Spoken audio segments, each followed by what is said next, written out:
Hello and welcome back to this week's episode. On this week's episode, we have a special guest from SUNY Brockport who is studying journalism and broadcasting as her major and then sociology as her minor. She's very passionate about social issues and she's here to talk about one in particular today. We'll get into it right after this.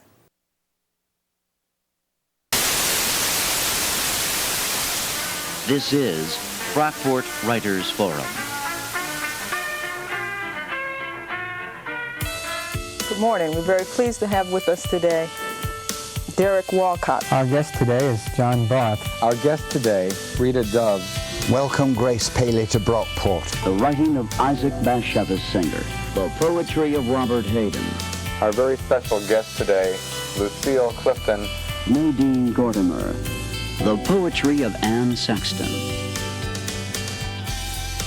Today, the poetry of Seamus Heaney. I wonder if you'd like to read a section from the novel.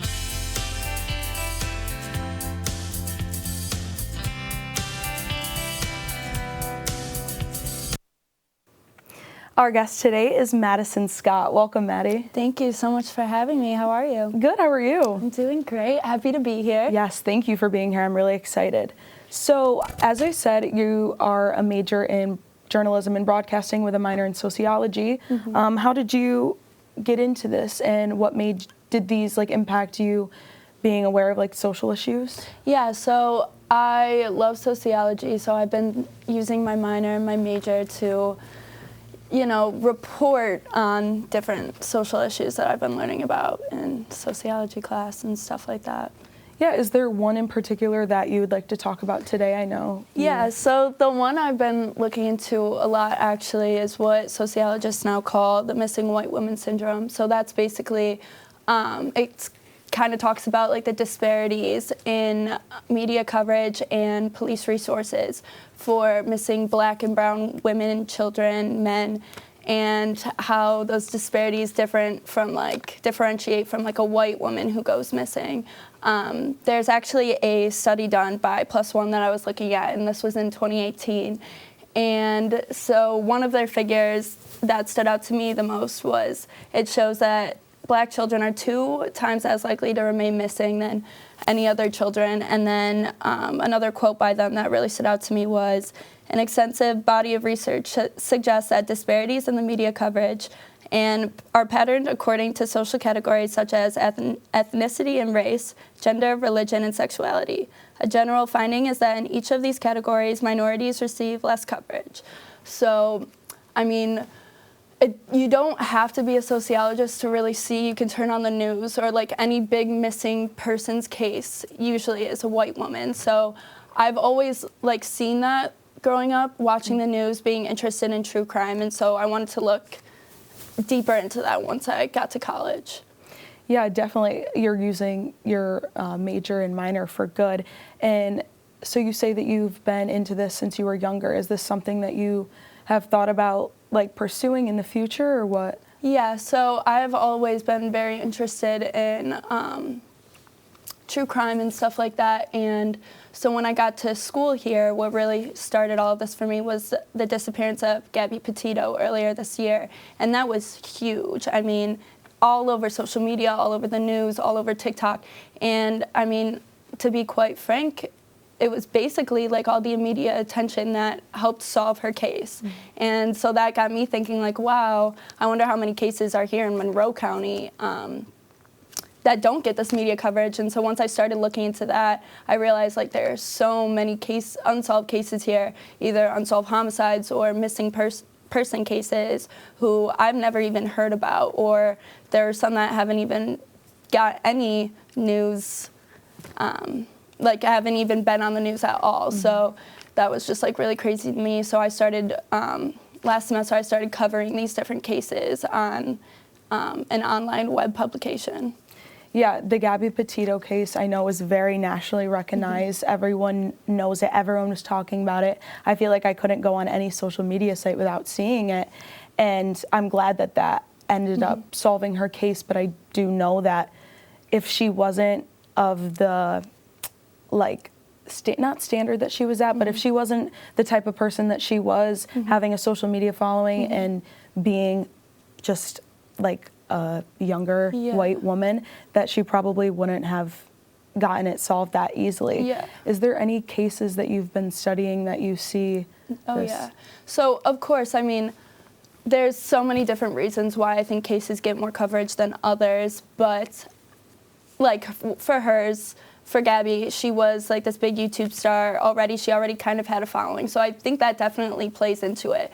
But at the end of the day, like the statistics show, you can even just see it just looking on the news, that most of these cases, regardless of the circumstances, if there's a missing person and it's on the news and it becomes a big thing where everyone knows about it, it's usually a white woman. And so when I was looking into this, my first case that I covered actually was the disappearance of Dominique Holly Grisham, and he is he disappeared when he was 16 years old from his house in Rochester. And what caught my eye about this case was that he disappeared 2 months before Brittany Drexel did, who is also another teenage girl from Rochester who went missing. Her case made national news. They both disappeared in 2008, I believe it was, either 2008 or 2009. But her case made national news. And like I said, there were other things that go into it. She was on spring break, so there's crossing of state lines, so FBI was involved. So there were other things that played into it, but it just blew my mind that I've known so much about the Brittany Drexel case and never heard of Dominique's, and that he went missing 2 months before, and I've never heard of it. And so that's really, between like his case and the Gabby Petito case, that's what really started this off for me to be like, I want to look further into this. Yeah, it's definitely interesting when you compare the two, like Brittany and Dominique, that they're in the same town, disappeared almost around the same time, and it's completely different. It must like make the families like of Dominique and many others just wonder like, why wasn't my kid good enough to just have like that much drive and passion to find them. So I know that you've been researching these cases for a while and writing stories and producing packages and everything about them. Have you been in contact with like any of the families of these cases or anything? Yeah, so I'm really, really close to this day with Dominique's mom. She's actually really good friends with Brittany Drexel's mom too. And so what happened in his case, it was his birthday party that night. He was in the middle of burning CDs for this party. His mom and his other brothers, he has 5 brothers, his mom and his other brothers, I think, were out shopping for the party. So it was just him, his mom's best friend Jeremy, and then his youngest brother Antonio, who were at the house. And so he was upstairs burning his CDs, and Antonio and his mom's best friend Jeremy were on the couch just hanging out, and Dominique got a phone call. He walked down the stairs, walked out, didn't say anything to them because they didn't think anything of it. He's not from a bad neighborhood. It was during the day. He's a 16-year-old boy, gets a phone call. They figured he was just leaving to go meet a friend, but he never came back that night. And so when they did call the police, police said he was a runaway, even though there's so much evidence to show that he wasn't. So they wrote him off as a runaway for 3 years before they actually investigated into as a missing person. And what started that investigation was Brittany Drexel's mom and Dominique's mom started like this foundation almost together, or like a support group for moms of missing children. And so they had would hold clubs and hold all these organizations, and an officer actually came to one and listened to Dominique's mom, Moselle, talk about her son's case. And that officer was like, this does not sound like a runaway to me. I mean, he was in the middle of doing something, he would not have run away. Let's relook at this. And so then that's when they actually re-looked at it as a missing person. But by that time, it was 3 years later. That's 3 years of him being labeled as a runaway with nothing being done. So by that point, any video evidence that might have been, any video surveillance that might have been on the streets where he left was gone. No phone records, everything like that was gone. So there's a whole 3 years that nothing happened, that something could have been done, I think. Yeah, definitely in cases like this, and especially in missing person cases, time is valuable. It's the most valuable thing. They always say within the 48 hours of a missing person, then the chances go down immensely. Obviously, I feel like when police are put in this situation and researching cases or trying to solve whatever, once something is labeled as a runaway, like Dominique was, that just puts off all hope for, potentially doing anything. Is there any other cases that you've been researching that have shown the same pattern? I mean, you see this happen all the time, and it usually is with children who live in, cities like Rochester. They're younger, and I've seen it happen the most, from my experience, from the cases I've looked at, it happens the most with Black children. They're automatically considered a runaway, whereas with Dominique's case, you see, it was very evident that he wasn't running away. I mean, his whole family told all the officers, my kids are huge sneaker fanatics. He would not have left with any of his sneakers. He had no bags. He wasn't packing to leave. He was excited. He just won a hockey game that day. He was having his family over for a birthday party that night. He got a phone call, just walked out the door, didn't say where he was going. It was just seemed like he got a phone call, his friend wanted him to meet, he went out and left. Not something that you would see in a runaway. And they explained this over and over and over again, and the cops just were like, nope, he's a runaway, just kind of shut it down right there. So his family was just left to feel so hopeless, because they knew in their heart that he didn't run away, and they knew that something bad must have happened to him. They had a bad feeling about it. I mean, he's a 16-year-old boy. He's a baby. And so I just can't even imagine that feeling of helplessness for 3 years where the people who are supposed to help you aren't. That's what I was just going to say. I can't even imagine feeling like the family, when you know so bad and you want to advocate for your child, that you know them. And obviously you know them better than any police or anyone else could. And you know that they wouldn't run away, that you're just being told one thing and there's really no change from it. I can't imagine that feeling, and I can't imagine how many families across the country go through the same thing. Yeah. So I'm glad that there is people like Dominique's mom and Brittany's mom that are starting foundations and trying to advocate for other children as well as their own. Especially because when you see on the news and you see other cases where every last resource is used, any and every resource is used. And then for Moselle, when she knows that her son hasn't been back in 3 years, and she knew that he wouldn't have wanted to run away. There was no reason for him to run away. Yet those extra resources, that extra time put into it, those extra set of eyes, anything that you would want to be used for your child isn't being used. And that's just, I think that's where it becomes such a big issue, is that these disparities, where some kids get all the resources in the world and then others don't. And it's really sad, because I feel like his case could have been solved if it was looked into sooner. Yeah, it's very heartbreaking, obviously, and obviously everything can't be fair. We can't have the same resources for each and everyone, but it would be better for others.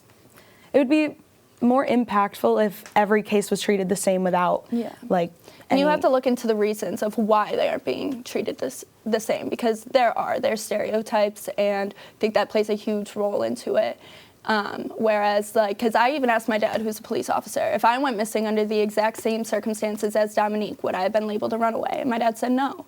And that, to me, that just shows, the officer even came to Dominique's house with a mugshot of his dad's picture from from when he got speeding tickets years ago, and the officer was just trying to make it seem maybe criminal activity runs in the family. He was trying to run away. I don't know. Just stereotypes are so detrimental and can be so damaging, and it's really horrific to hear about, because this mom just wanted to get some help from her son, and then it got turned into something completely different. Yeah, I feel like stereotypes are used today. We can definitely see it in what's going on in our world and how impactful it can be for a situation, especially with a lot of things that have happened because of the Black Lives Matter movement and everything like that. It's just so heartbreaking to see that because we've stereotyped someone, how much it's impacted their life. Oh, of course. We're going to take a short break, but right after that, we're going to get back into it. In the beginning, I knew I had the passion and drive to achieve great things, but I was still a young lad in a big, cutthroat, competitive world.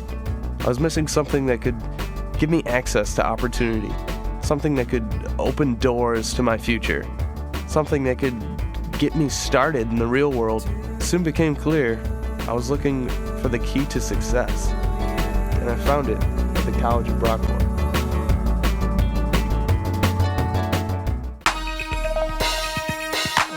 Brockport manufacture masterpieces out of students, striving for perfection in pursuit of excellence. The experience elevated my mental to brilliance. Check the middle stakes were high in the ranks and accredited. Diverse and welcoming, heartwarming, loving and caring. Students and professors' relationships is rather pleasant. Our programs produce scholars, so when you graduate competition, it's done. You're receiving the top dollar. We shine like the sun at high noon. We golden eagles, spread our wings and watch the soar to the moon. We embrace success. We never encourage people to fail. Come to Brockport, aspire, engage and excel.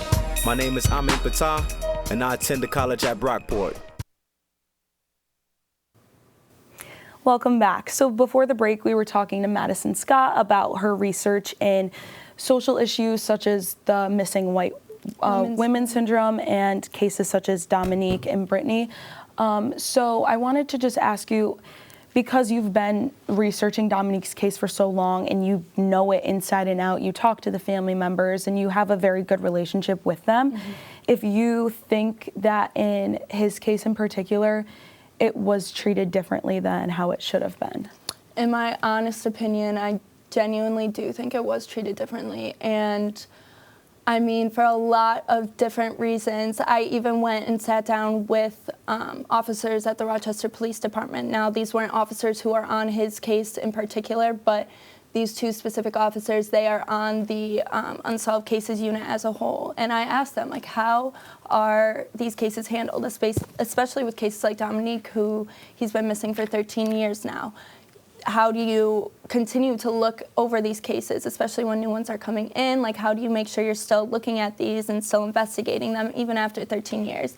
Because a big thing that, like, his mom said was she wouldn't hear anything back from the police. The lead investigator, like, would never call her. She would call him. He would never get back to her. And so when I was talking to the police about this and trying to ask these questions, I mean, these two officers I spoke with, they made it very certain to me that their number one priority is, like, yes, obviously solving the case, but they know that they are that go-to person for the family. They know that they have to be the face of the case for the family. They know that they have to be that point of contact and, you know, talk to the family members and explain to them that, like, we're going through every lead you give us, but we can't tell you what's going to happen. Like, we can't tell you what comes from that. But they made it very known to me that they make that aware to the family members, whereas in Moselle's case, you know, she would call in, she would say all these things, but no one would get back to her. She would send in tips because she would have people messaging her about her son. And so she would send this to the police and never hear anything back. There was one time that she was going to meet with the lead investigator because she was moving to North Carolina. And so she was going there to meet with him to give him all of her updated contact information and stuff before she left. And he was like, oh, just leave it on my desk. I'm going on my lunch break. Like, wouldn't even sit down with her for 5 minutes. So it was just really crazy to me to talk to these two officers who I could tell that really cared about their jobs and really cared about the families. They made that their main priority. They told me that was their main priority.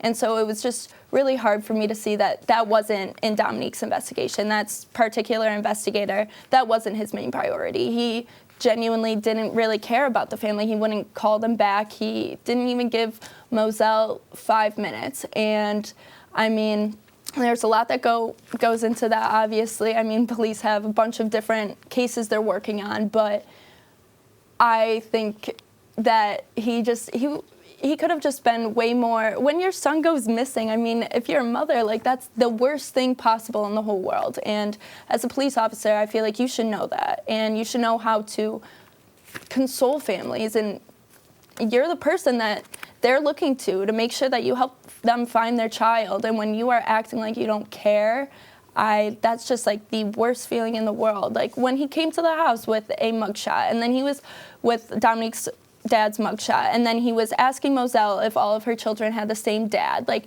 you can just see it right there, how these little stereotypes that have been ingrained in our society forever now, how they can be so damaging. And people don't realize that. People could just be like, oh, they're just words. They're just stereotypes, whatever.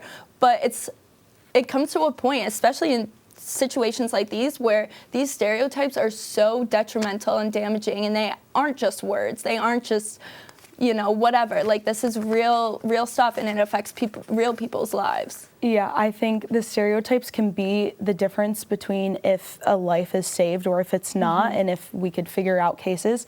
I think there's such a divide in the system where obviously there's amazing police officers who are trying their hardest, like you said, and then there's other ones who it just have their priorities in different places, and that's really scary. That in that situation, if your son is missing, you don't know which one you're going to get, and that could be the matter of if your son's life is saved or not. Exactly, and like it wasn't for 2 years until his case was even in the media. She was calling news stations, she was calling newspapers, everyone and anyone, and no one wanted the story because I don't know why. People, I guess it wasn't a newsworthy enough story for them, but finally Rodney Brown, he is a journalist, he was at the Minority Report at the time, and that's when he reported on his case, and he actually called the police officer, or the Rochester Police Department, and they wouldn't really speak to him about it. They were actually kind of upset when he was going to publish the article on it, and it's stuff like that that breaks my heart, because you see Gabby Petito's case, you see it all over the news, like you couldn't catch a break from it. Yeah, it was everywhere. And then I see Dominique's case that I've never heard of, and it's like, wow, this 16-year-old boy was 3 years before he was even gone for 3 years before he was even considered a missing person. Like, that is so much time that if his case was put on the news, even just a quarter of the time that Gabby's case was put on the news, I feel like there could have been way more done about it, because people care. People talk, people know things that they might not even realize they know. All it takes is them seeing that case on TV, catching their attention.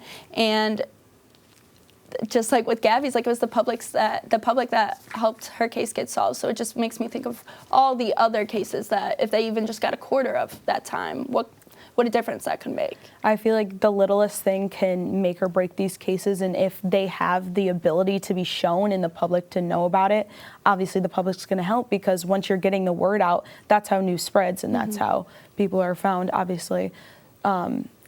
These situations are so heartbreaking, these issues are so heartbreaking. Is there, within your research, and I just really appreciate everything that you're doing too to research for and advocate for these people who can't advocate for themselves anymore. But what's something do you think like people can do or you can do that can try to change these statistics? What I've realized, I think the biggest thing is just awareness, talking about it, bringing it up. Because like I said, I mean, you don't have to be a sociologist to see that on the news, if someone goes missing and it's all over the news, it's most likely going to be a white girl. But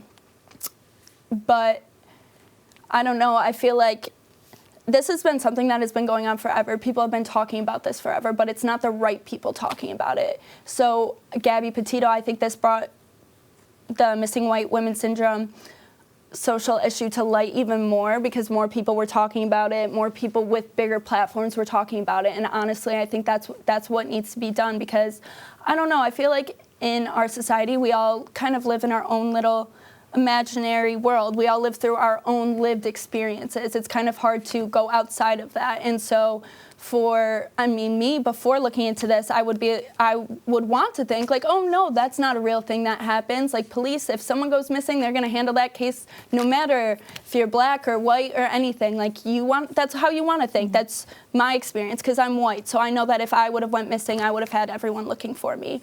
But the reality is that that's not the reality, and it's really hard for people to accept that because they don't see it. And so I think the biggest thing is talking about it, putting it out there, and showing like this is an actual thing. There's data to back it up, and I don't know, we just live in a very almost ignorant society, I feel like. So at the end of the day, I think it's going to be awareness. And there's actually a foundation called the Black and Missing Foundation, and they started a docuseries, a 4.4-part docuseries on HBO, which is called Black and Missing, which it's so interesting. I love the docuseries. You should definitely go watch it. It's so helpful, and it really goes into this topic like in depth. And when I saw that they were putting out that documentary, I was so excited, because I was like, well, finally, like people are going to be talking about this. This is going to be put out there, and it's not just going to be like, it's not just a social issue in the background. Like, this is being brought to the foreground because, honestly, if people aren't talking about it, nothing's going to get done. Like, change will never happen in silence. So, yeah, I definitely agree. I feel like awareness is definitely the biggest thing that can be done by people. And I think showing, like, yourself as a young college student, a young girl, showing that you care so much about this and trying to get these people's, like, names out there, I feel like that gives hope for the future of our generations. And hopefully by the time that we're older and we have kids, we can try to totally change the system. I feel like starting a conversation now, even if it's uncomfortable for some people, it needs to happen and it needs to be done. Yeah, that's my biggest thing is, though, these uncomfortable conversations, they need to be had. And especially with me, who I'm a journalism major, I have all these resources at my fingertips, and especially as a college student. Everyone and any professor I've ever talked to wants to help me, and with any idea I have, putting any type of production or content out there. So I have all of these resources at my fingertips to put anything out there. So that's like what I want people my age to know. Like, if you have a voice, use it. You have to talk. You have to be talking about these issues, or else nothing's going to be done. And we're the new generation. Soon it's going to be us who's going to be in power and different political positions and stuff. And so I don't know. I just feel like we just really have to use our voice, talk about these things, look up things that you may not experience yourself, because if you are just always living in this ignorant life of only your own lived experiences, you're just ignoring so many different things that are going on in this world. And so, I don't know. It's been really important for me and, like, my friends who I've met in my journalism classes and stuff we're all very outspoken on different things that are going on in the world right now, because it's a crazy time out there right now, and we have these resources, so might as well use them. Yeah, and we're definitely at the, like, perfect age where we're in college. We don't have a job telling us what to do yet. We do everything on our own. This is where we make a name for ourselves. And if you're researching and you know your knowledge and you're strong on it and you're passionate about it, why not talk about it? Why not try to change? Because if you try, there's nothing saying that you can't. Yeah, like talking to Moselle, Dominique's mom, this woman who has contacted countless of news organizations to get her son's story out there, and no one will listen to her. And I was like, okay, if no one will, then I will, and I'm going to make whoever I can listen to this story, because I feel like everyone who in Rochester who knows Brittany Drexel's case should also know Dominique's and know every other case out there, because true crime has become such a, like, almost an aesthetic. People are interested into it, and it's like almost glamorized. And if you are going to watch these shows and learn about these different cases for entertainment, then you should at least know the ones in your area, the ones where your knowledge on these cases could actually make a difference. So definitely. Is there anywhere people watching, if they want to find more information or just want more research and knowledge, where can they go or visit? Yeah, so you can go for the Black and Missing Foundation. Like I said, they have those HBO docuseries, or you can find their website, which is Black and Missing Inc. And if you want to learn more about Dominique's case, you could go to my article about it, which is on canalsidechronicles.com. And he also has a foundation, which is linked into the article, but is the Dominique Holly Grisham Foundation. Is there anywhere for the people in Rochester, if you're local watching, is there anywhere that they can go to just look at missing cases and try to, like, put knowledge in their own head? Yeah, so the Rochester Police Department, they have an RPD Unsolved. So the RPD Unsolved website, that is for unsolved homicides. But if you want to look for unsolved cases, there are a bunch of different websites. I just looked in Google, put in Monroe County missing persons, and there are a bunch of different websites. I know Nexus is a good one. I'm pretty sure that's what it's called. Maybe not Nexus. I could be wrong, but there's a bunch of different ones that have all the names and everything. So. And where can people follow you to keep updated on your research and what you're putting out and producing? Yeah, so I post a lot of my stories and stuff on my Twitter, and you can find me there at _ScottMaddie. So. All right. Well, thank you so much, Maddie, for joining us today. I've had a great time. I really respect you and your research and your knowledge, and I just feel like you were a great interviewee. Thank you. So join us next week where we will be talking to another student. Thank you guys for joining us. I'm Antonina Tortorella. Have a good night. No. Nina, you did. No. I don't even